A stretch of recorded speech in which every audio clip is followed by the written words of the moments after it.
Yeah. It's not bougie now.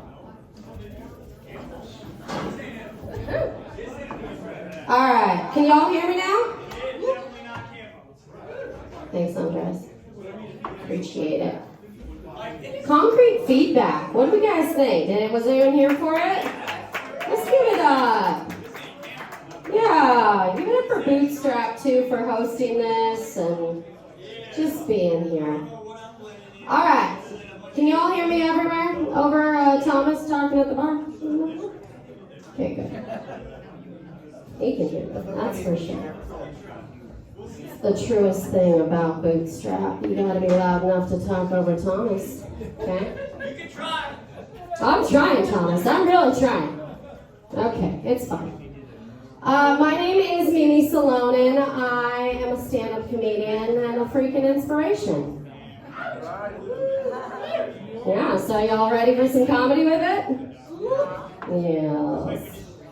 Listen, I was born with cystic fibrosis, which is a terminal and chronic disease, but I was also born with 2 teeth. Which is a lot of teeth, you guys, for a baby. Are you thinking about a newborn right now? It's a lot of teeth. In fact, I was born in Montana. We got any Montanans in the audience tonight? Where are my people at? Yeah, there's only 1 million of us, so I never expect to find us in any room, so that's fine. But I was born in Montana, and I was immediately air ambulanced down to Denver Children's Hospital. And I was in the NICU for a while, and the problem was that I had surgery and everything, and I had those 2 teeth, but I was also a full-term baby. Have you all seen a full-term baby in the NICU before? They're giants. They're literal giants, okay? We're talking about like 2-3 pound babies normally in the NICU. And my parents were deeply ashamed of me from a very early age, you know? Like other parents would come in and they'd be crying over their child, and then they'd look and they'd be like, oh, whose baby is that? And my parents would go, oh, definitely not ours. We've got one of these little small babies over here, not the, big tooth over there. So it started me off a little bit rough in life, right? And I am the baby of the family. Is anyone else baby of the family here? Come on, give me more babies. Yeah, because we've had it the hardest, right? Yeah. That specifically goes out to my older siblings. They can suck it for all I care. No. I went to college at the University of Montana, and when I was there, I met a man, and I fell deeply in love. And he was, responsible. He knew how to get a checklist done, and he had a job lined up at Enterprise, so I knew he was going places after college, And he, I thought at the ripe old age of 22, freshly out of college, that the smartest move I could make would be to marry that man, right? We've all been there, right? Unfortunately, it did work out pretty well for me, and he is lovely, and we are still married to this day. Really should pick him if you're going to be a stand-up comedian. You need someone really responsible in your life, because God knows I'm not making good choices, so I just sort of strap myself to him. And he and I became foster and adoptive parents, and so I have a 9-year-old and I have a 5-year-old. Are there any parents out here tonight? Okay. So many reluctant hands, you guys. It's gonna be okay. You can claim your children in this space. It's okay. Nobody wants to. I get that. It's been kind of a stressful week, though. My niece is really sick, and she's been at Children's Hospital down in Denver at ICU. And I went down to visit my brother down there, and he's been like losing weight in general right now. He's on one of those weight loss journeys. Anybody else on a weight loss journey?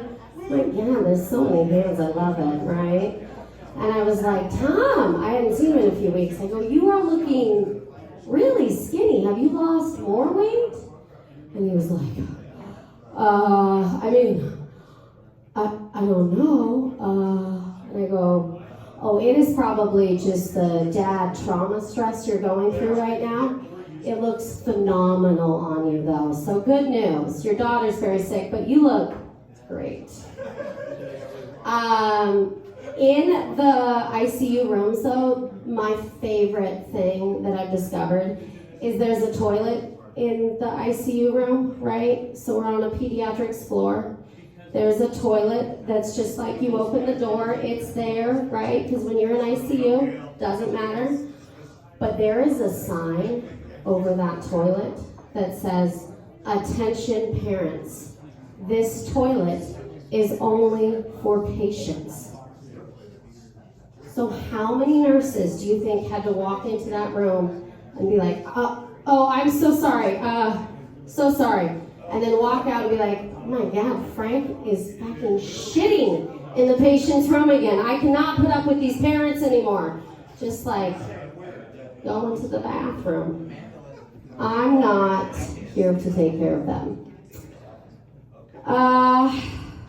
But things have gotten pretty expensive these days. Would you guys agree? Round of applause if you're struggling. Louder round of applause for those really struggling. The most struggling now, just scream from the bellows of your stomach. Come on, shout it out. Okay, there it is, Thomas. And that's why he's got to be so loud, folks, okay? Tip the man, for God's sakes. Tip them well, folks. Nowhere do I feel like the pinch more than at the checkout line in Costco, right? Because they get you in with that $1.50, but then doesn't look real good after that, right? So I was checking out recently, and I was there with a friend, so I was just sort of like talking and putting the things in my cart, and I got to the checkout, and the cashier had the audacity to tell me that I had spent $700. Yeah, that's exactly what I thought. But I didn't let them know that. I just went, and I handed him my credit card. And then I had like a full panic attack, as one does when you've overspent like that. And I went home and I was like, oh God, I gotta confess this to my husband so that we'll be on the same page with money. Can't make same mistakes as my parents repeated. Gotta go with honesty. So I was like, honey, I fucked up. I fucked up today. And he was like, oh, did you overspend at Costco? And I was like, yeah. He was like, oh, you spent like $300?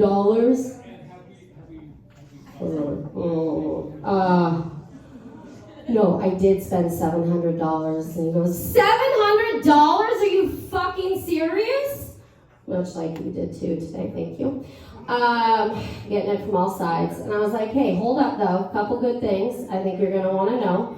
First off, I handed them that credit card with not a bead of sweat on my face. So they think that we had $700 to spend. So I haven't shamed our name at all. And I was like, and secondly, as long as you're good with no protein, we got snacks for days, okay?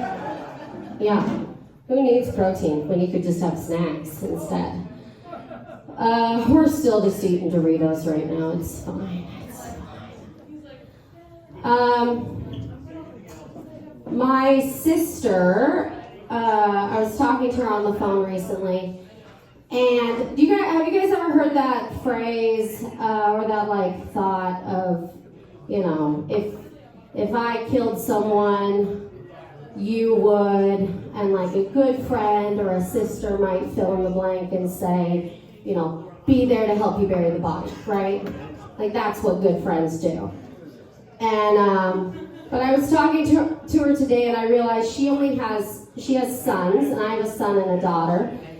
And we talk a lot about my daughter and I's relationship and what it's like to have a daughter. And I realized today that, my sister probably didn't have daughters so that she could at some point raise mine, because when my daughter kills me, because she will, I'm pretty sure, my sister will be there to help bury my body, okay? Because I don't want my daughter to go to jail for that. I really don't. So I think that's like the next level of loyalty, is I have a list now of like, hey, if this person kills me, number one, I probably had it coming, obviously.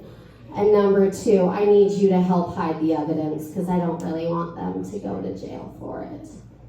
Does anyone else have that feeling at all? I did feel like that was a new feeling that people might not resonate with, but I thought I'd try it out anyways. You know. All right, we're going to do a little feedback moment here. The next topic we could go to, I just have it outlined in my little diary that I bring up here called Scary Topics, okay? Y'all ready for Scary Topics? This is going to be a choose your own adventure story.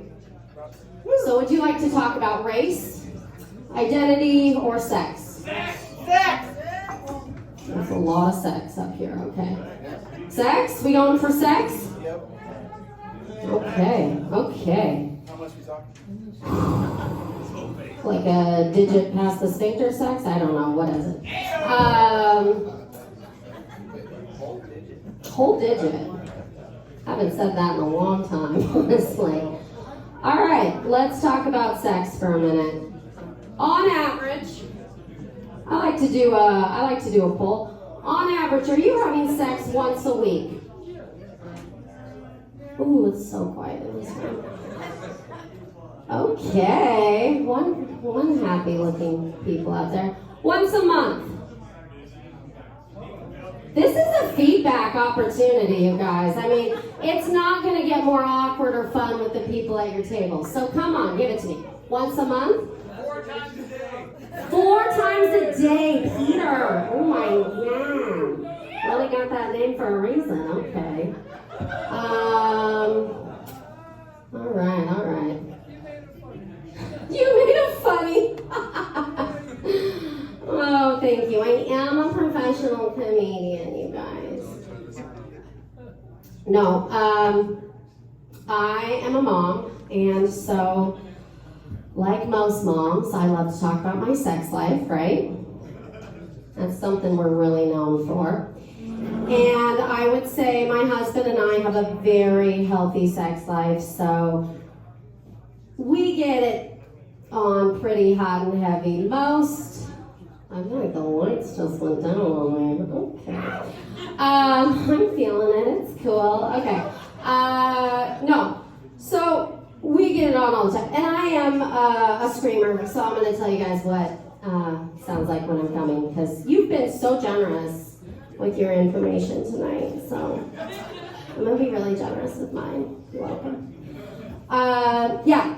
So on the weekends, it's stressful, okay? My weekends are stressful, and I need a way to relax. I need a way to take the edge off, right? So I've packed the snack bags, I've done the uniform changes, I've made sure that we have a birthday present packed for the birthday we have to go to, and everyone in my house who I would literally give my life for, I want to fucking kill. Okay? So, here's what I do. I run back to the bathroom. I shut the door. I lock it. I unbutton my pants. I sit down on the toilet. Let's make eye contact here because pause perfect. Okay. And then I hear the sweet melody of something. Somebody's phone going off. Thank you for that. It was a little bit of music. But here's what I hear. I hear my kids going, Mom, Sissy's making me crazy. Mom, do I even have my shoes on? Mom, I don't like my hair. Mom, I don't want to be in this family anymore. Mom, you suck. Mom, do you know anything about the 1906 San Francisco earthquake? Because kids are fucking brutal with history, I'll tell you that much. And then I go, I'm coming! It's a sex joke. And then, after I've lost it, my husband, who does know me so well, will say, honey, are you still coming? and I'll say, I need another minute. So, that is how my life is going. Honestly, though, I have a great husband. I hate to say it. Real nice man. It's his birthday tomorrow, though, so I'm here, obviously, so he can take care of all the home responsibilities. But he's the best at so many things, but I'd like to tell you what he's the worst at. Do you guys want to hear what he's the worst at? Tear him down. Tear him down. Brutal. He is the worst fucking back scratcher I could have possibly married, okay? I don't know if your partner is a good back scratcher, but here's what my husband does. He essentially scratches the air above my back, okay? That's how it feels.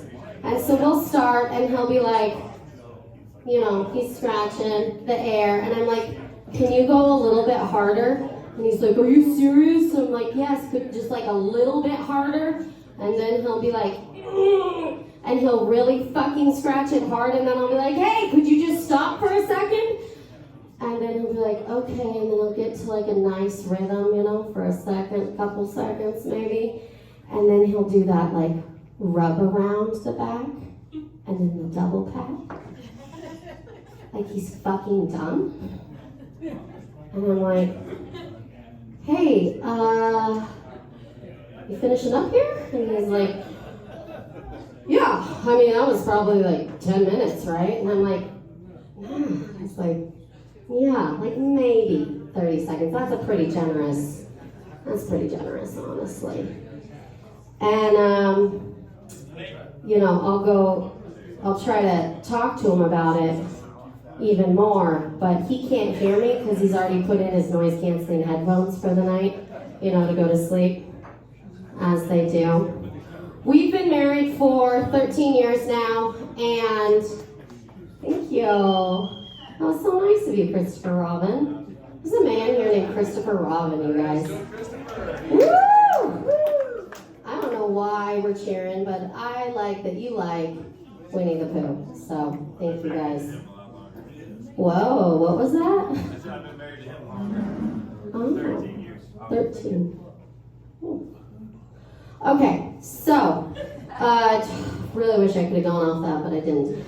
Anyways, we've been married for 13 years, and he knows me pretty well. I'm the extrovert, he's the introvert, he's the responsible one, I'm the chaotic one. He loves calm, I love full chaos.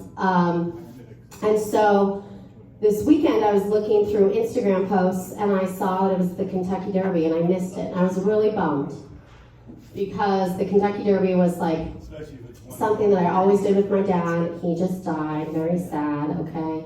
So I was a bit sad and I had this like inspirational breakthrough, as I do most days for him.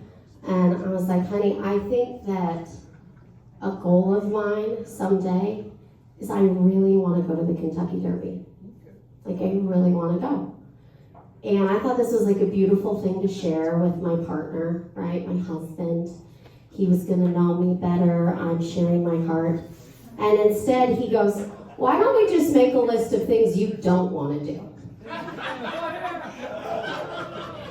I was like, that's really fair, honestly. That's a good point, hon. I'm so sorry. Yeah.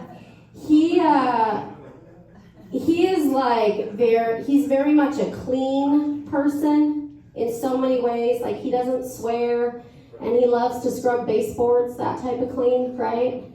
And I feel like I'm the direct opposite of him in a lot of ways, but one thing that we really bond over is animals. And I always thought I was going to be the crazy animal person in a relationship, right?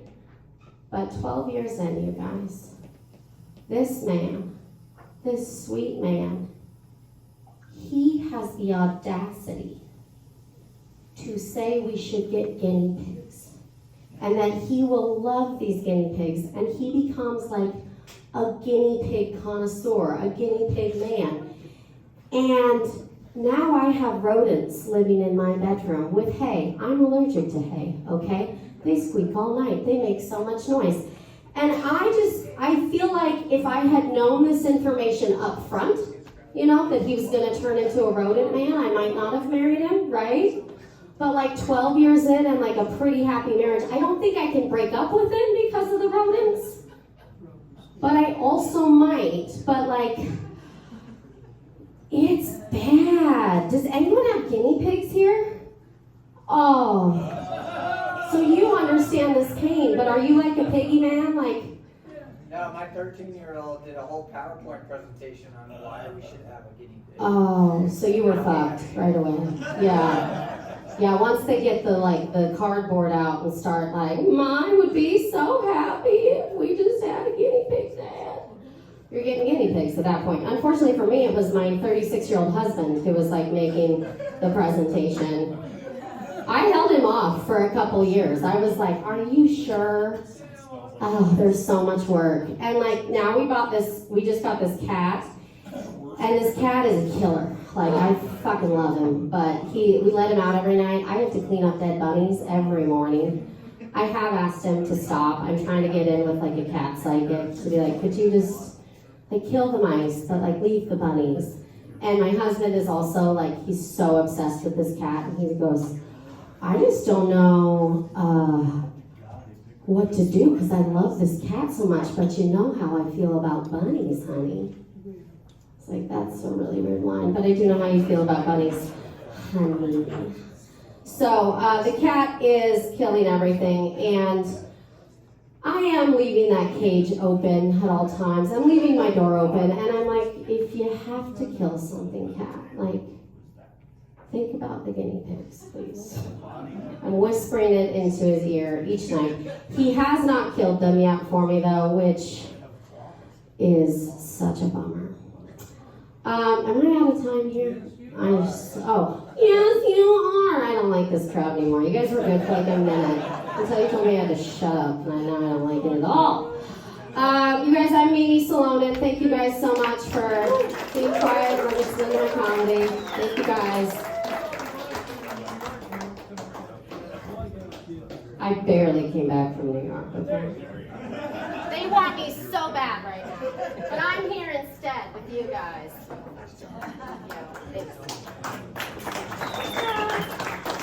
Give it up for Mimi!